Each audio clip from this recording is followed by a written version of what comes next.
It is cold, but you really don't need us to tell you that. Temperatures barely in the single digits today. Wind chills never even made it close to positive numbers. And now we're not done with the cold just yet. More frigid days ahead for us, unfortunately. Jamie, though, in the backyard to take a look at what we can expect. All right, thanks, Jamie. We're not the only ones dealing with the cold over in Michigan's Upper Peninsula. Below zero wind chills, along with several inches of snow that is expected to keep falling into tomorrow morning. Even in Texas, temps in the upper 20s are on the way. Many going to grocery stores to stock up on food and water there. The organization that operates the state's electrical grid says that they are expecting people to use more power, and they're prepared. Tomorrow night, Iowa Republicans will brave the sub-zero wind chills as they head to school gyms, churches, and community centers to choose who they want to see in the Oval Office. Despite the weather, 4 GOP candidates canvassing the state, talking with voters, hoping to make their lasting impressions and get their vote.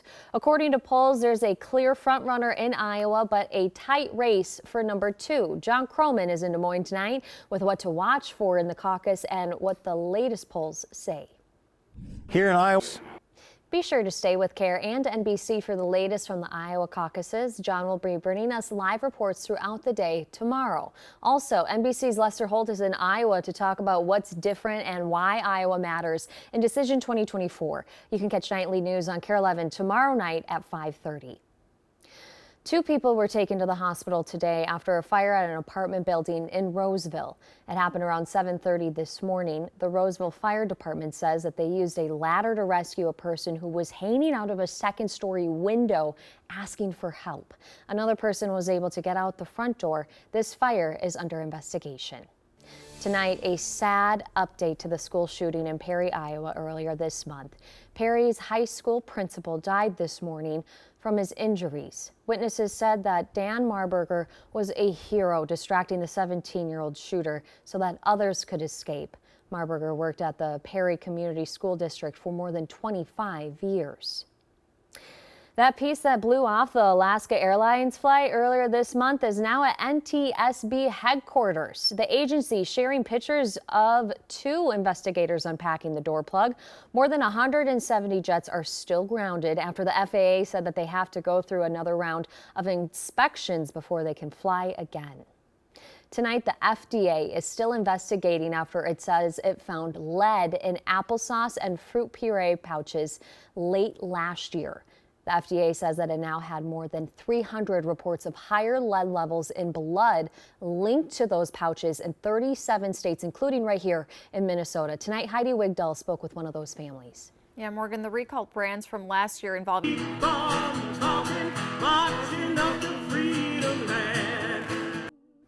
At the U of M today, a concert paying tribute to Martin Luther King Jr. This was the 43rd year the U has held the tribute concert. This year's theme was "The March Continues," and it featured several musical performances and reflections. Tomorrow marks Dr. King's birthday. He would have been 95 years old. Pond hockey fans can be cautiously optimistic tonight. The U.S. Pond Hockey Championship opening weekend is on as scheduled for now. In an update on their website, they say that they're moving forward with Plan A, which means a regular opening weekend. It's not all set quite yet. The commissioner says that ice still has to thicken a little more, but says that the forecast is looking good. They'll be reassessing on Wednesday. The brutal cold is forcing 2 of Minnesota's most famous snow sculptures to get creative. Jennifer Hoff shows you the painstaking process and the heartwarming reason that drives them to do it. That is some dedication. The festival's other events are going on as planned, but some activities like skiing at Trollhagen are being cut short due to the cold, while Highland Hills Ski Area will close if the wind chill reaches 35 below. And sure, it is the coldest day of the season so far, but we have some news that'll make you think of summer. The Minnesota State Fair decided to hold ticket prices steady for this year. $18 for adults, $16 for kids. This is the first year that the fair has opted not to raise the prices since 2018.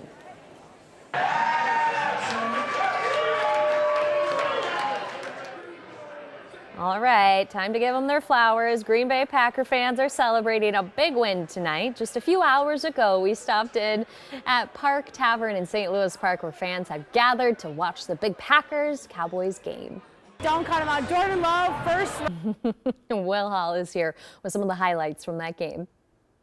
Yeah, Morgan, Jordan Love. All right, thanks, Will. Still ahead for us, lots of Minnesotans with reasons to celebrate tonight. In $28 million. In Hollywood, I'm David Daniel. That's so fetch. Not our cold weather, though. No. You don't even know what I'm quoting, do you? Probably something from Mean Girls. Yep. Yeah. There we go. Okay, but actually, on a serious note, the weather is very, very cold. It qualifies It's as gonna be cold. sticking around Yeah. for tomorrow. Yeah.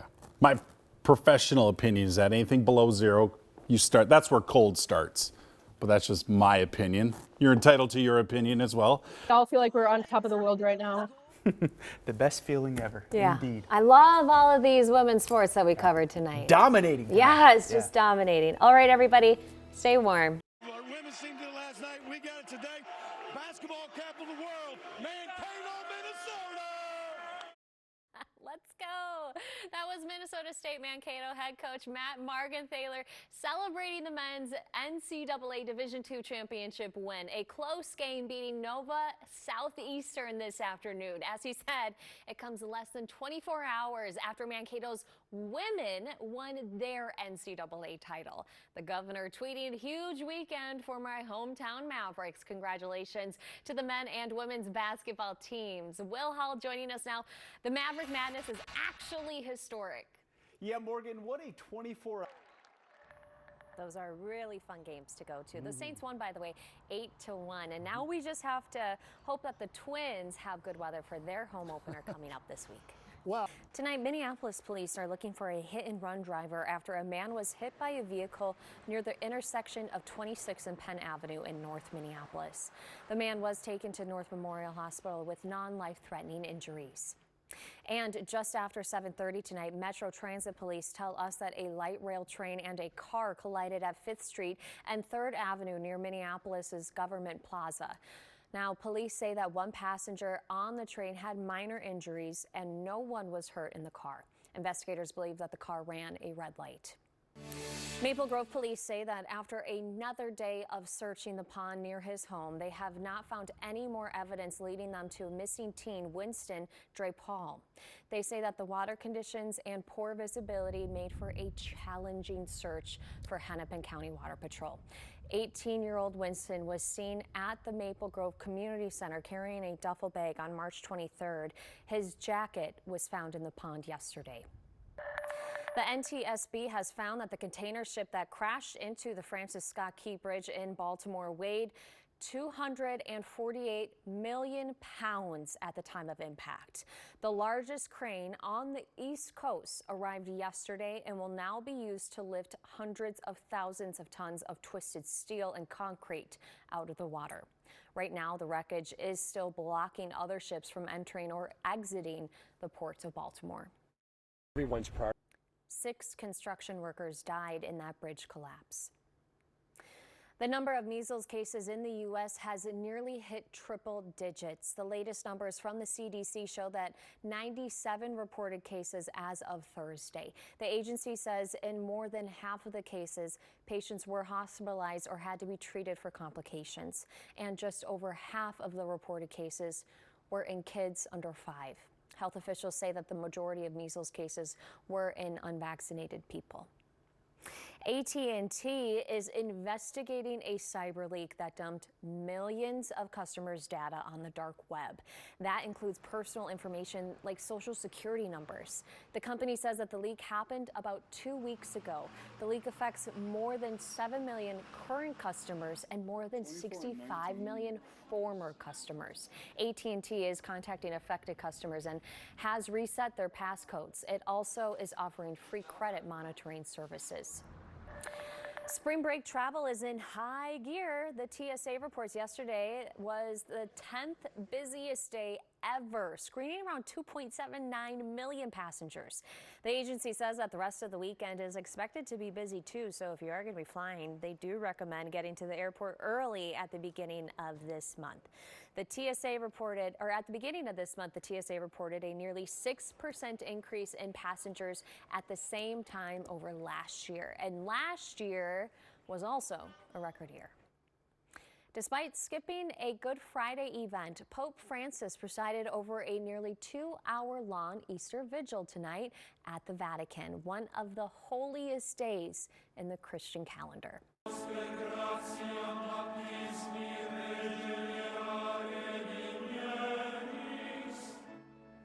In his message, the Pope told the congregation, no tomb will suppress the joy of life, comparing the empty tomb of Jesus to the emptiness that we feel in dark moments of life, but inviting the faithful to, quote, look up to him. There have been growing concerns over the Pope's health, but he'll also preside over tomorrow's Easter Mass. Tens of thousands are expected to gather at St. Peter's Square. Still ahead for us here at 10, you may know them from the commercials, but where does life begin and end for the Regal Budweiser horses? We are going to take you to the Missouri Ranch during their busiest season. Murder or self-defense? That's what the jury will have to decide in the case of Nikolai Mew. He's accused of killing 17-year-old Isaac Schumann and wounding 4 others during a float trip down the Apple River in 2022. Mew's trial is set to start tomorrow morning in St. Croix County. Cece Gaines has a look at what to expect and catches us up on the case. Well, right now we know that the trial will start at 8 Monday morning. We do have a breakdown of how Monday could play out. We're told the trial will start with jury selection at 8 a.m. In Baltimore, the cleanup has started on the Francis Scott Key Bridge. This weekend, crews started to remove the pieces of the bridge after a 248 million pound cargo ship hit it. The goal right now is to open some of the channel on its north side so that ships can start crossing through the Baltimore harbor again. Something officials say needs to happen carefully, but as soon as possible. Maryland's 4 people are still missing in the wreckage. Officials say clearing some of the debris will help crews find their remains. As the weather gets warmer, you can expect to see more construction crews out there in and around the metro. Numbers are showing a boom is coming in new home construction. Heidi Wigdahl breaks down the data. Minnesota has a housing shortage, according to experts. New numbers show efforts to build up inventory. The Minnesotans for More Homes Initiative has 2 bills. Both have at least one more committee stop before they could go to the floor for a vote. All right, to weather now, a bit of a cloudy Easter, but looks like we're going to be having a lot of chances this week to melt what's left of that snow. Hey there, Ben. Yeah, hey Morgan. Most of the snow. Happy Easter to all who celebrate. Today, several packed services at the Basilica of St. Mary in Minneapolis. Easter marks the end of the Holy Week in Christian faith and celebrates the day that Jesus rose from the dead. Patris et Filii et Spiritus Sancti. Pope Francis leading Mass and giving an Easter Sunday message to tens of thousands of worshipers in the Vatican City. Today, the Pope doubled down on his message, calling for a ceasefire in Gaza and for access to humanitarian aid. Today's events come after the 87-year-old pontiff pulled out of Good Friday service because of his health. And over in England, King Charles attended an Easter church service in Windsor today. It's his first appearance at a public royal event since Buckingham Palace announced his cancer diagnosis last month. As of right now, he doesn't have any other public events on his calendar. Check out these adorable pictures. Animals at the Como Park Zoo getting a visit from the Easter Bunny, who, with help from zookeepers, left them all sorts of Easter theme enrichment activities. So cute. Now, with the warm temps right around the corner, do you want to be a proud owner of an ice cream shop? Well, here's your chance. A Dairy Queen is up for sale in Rochester, and it's not just any Dairy Queen. It claims to be the first one to open in the state. A real estate listing says that it's been in the owner's family since 1947, but it is time to retire. They're asking for a cool $1.4 million for that shop. Two pretty big reasons to celebrate in Mankato this weekend. Minnesota State Mankato winning both the men's and women's Division II basketball championships. Tomorrow, the school is hosting a welcome home celebration for both teams. That will be starting at 4:30 at the Taylor Center, and fans can get autographs from both teams after that event. Hey, our Will Hall spoke with both the men's and the women's head coaches. Hear from them in a few minutes coming up in sports. Also up next, a nearly 80-year-old Minnesota shoe company taking steps towards fixing past wrongs, how they hope to lead the way for others. Plus, an insane close call for one man missing a deadly encounter by just 4 seconds. But first, our Spring Health Fair 11 blood drive is coming up on Tuesday. Donations go to Memorial Blood Centers. The drive takes place from 1 to 7 p.m. at the Minneapolis Marriott West Hotel that is right near Care 11. You can sign up to give on care11.com/healthfair. The shoe company Minnetonka is known for their moccasins. The local brand, established in 1946, is turning a new chapter. Following calls of cultural appropriation of their products and their designs, they've made significant changes. I was invited to their warehouse to see how they are righting their wrongs and hoping to set an example for others in the fashion industry and outside of it. In the win. Up next tomorrow night, Iowa LSU. Who you guys got? Oh my gosh, I don't know. It's gonna be a fun one. It's gonna be a really fun game. It's a rematch, right? Yeah, it is, of last year's national title game. Exciting How stuff. are your brackets doing? Terrible. I'm doing pretty good. Not so bad. Have a good night, everybody. Thanks for joining us. It's been almost 7 months since Governor Walz signed the bill legalizing cannabis for adults. 5 months ago, that law went into effect. But today, one of the first boxes on the state's to-do list still isn't checked. Tonight, the Office of Cannabis Management still doesn't have a director. Yeah, and it might still have you wondering if the state is still on track with all of its other goals. Jennifer Hoff has more on where things stand. Morgan, the director may lead that office, but... Well, tonight, the Minneapolis Police Department says it's seeing a spike in homicides, with the number reaching double digits in both November and December. Police Chief Brian O'Hara says it's tough to pin down a sole factor for this spike, as the murders ranged from domestic incidents to road rage. He also says it's unusual to see a trend like this happen this time of year. Is all those different types of things kind of happening closely together in time, causing this spike, in addition to the larger problems that we experience all year? Despite the spike overall, the number of homicides for the year is down 9% compared to last year. O'Hara says his officers are trying to do the best job that they can to curb violent crimes, but there's only so much they can do because they're understaffed. And speaking of the police department, policing and community safety were a couple of big topics that Minneapolis Mayor Jacob Frey touched on today. We spoke with him about this past year and what lies ahead. With that short staffing that the chief was just talking about, the mayor says that he's hoping to spread some of the community safety workload to others. In our interview with the mayor, he also touted achievements in affordable housing and climate action. Looking ahead to 2024, he's hoping to use money from the budget to improve the city's parks and water systems. There's a big change happening. Tonight, a man's facing charges after police say he climbed over a fence at MSP and ended up on a runway. This happened Thursday. Police say he told them it happened when he got off a light rail train at Fort Snelling at the station there. Said he got nervous when he saw a military sign and went the other way. They say he followed some employees through a security gate and then climbed a secondary fence to get into the restricted area. He's charged with 6 misdemeanors, and he's been ordered to not go near the airport unless he has a plane ticket. New tonight, we have learned that former Wisconsin U.S. Senator and Milwaukee Bucks owner Herb Kohl has died. His foundation made the announcement today that he passed away after a brief illness. Most recognizable as the leading force behind the Kohl's department store, many also credit Kohl for buying the Bucks, which stopped the team from leaving Milwaukee. He served 4 terms in the Senate. Kohl was 88 years old. It's Jana here with more headlines. A 30-year-old man is facing charges after allegedly driving an 18.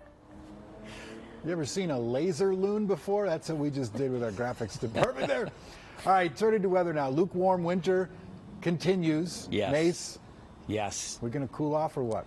A little bit to holiday weekend here. The next one to start the new year in a few minutes. All right, thanks, Mace. You know who really likes this warm weather? Mice. A local pest control company told me that their calls for the little critters are up 30% this winter. An expert showed me how to find them and what to do once you do.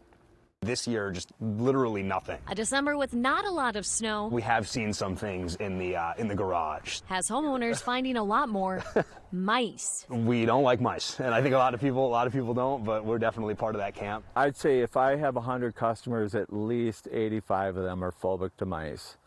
And it changes the way they live in their home. So that's why it's so satisfying to actually solve it. Scott Dorn from BOGO Pest Control has been catching mice for decades. The truth is, they're nesting in your house all year round. He says the rise in these rodent calls this winter is because of the weather. All right, it's time to seal up another house. It's a mast year, which means that trees and bushes create more seeds and fruit, in turn means more food for mice. When mice have an unlimited food source like that, they can reproduce at their maximum rate. And are on the lookout for more places to nest. Mice have been climbing up the siding on this house. No problem. Into a tiny hole by the gutter. If your pinky can fit in the hole, they can stick their head in the hole. Also a popular spot, garages. And they chewed the wood frame out to gain access into the garage. And another indicator of a way in. You can see all of their food. The helicopter seeds. Scott seals all of the homes to stop them from getting inside. All right. He doesn't lay down poison. Instead, he lays down mouse traps. Number one place to catch them in your house is in the furnace room on top of the wall. Number one. And if you put a lot of snap traps up there, you'll reduce the chance that they're going to end up getting to the kitchen. It's not glamorous, but it's the way they get rid of the mice. So this house is officially sealed. I got everything done. Once all the holes are sealed on a house, experts say that it is common to catch around 6 mice inside. In South Minneapolis, people are gathering for a daily Kwanzaa celebration at the Midtown Global Market. The Cultural Wellness Center is hosting activities and performances there through Sunday, the 6th day of Kwanzaa. Today's gathering included traditional drumming, shopping opportunities, a workout session, followed by free food. They also offered free blood sugar and glucose tests. MC T. Michael Rambo says wellness is a major theme here. The African-American experience. Kwanzaa is a 7-day holiday with a different principle each day. Today is Kujichagulia, which means self-determination. Coming up on KARE 11 News at 10, will 2023 go down in history as the year of AI? Coming up, we are taking a look back on the last 12 months as the tech went mainstream. And in sports, the border battle heating up coming up this Sunday. But a big question for the Vikings, who is going to be the starting quarterback? Plus, Christmas almost ruined for one North Carolina family, but the viral story getting hundreds of strangers to say, been there.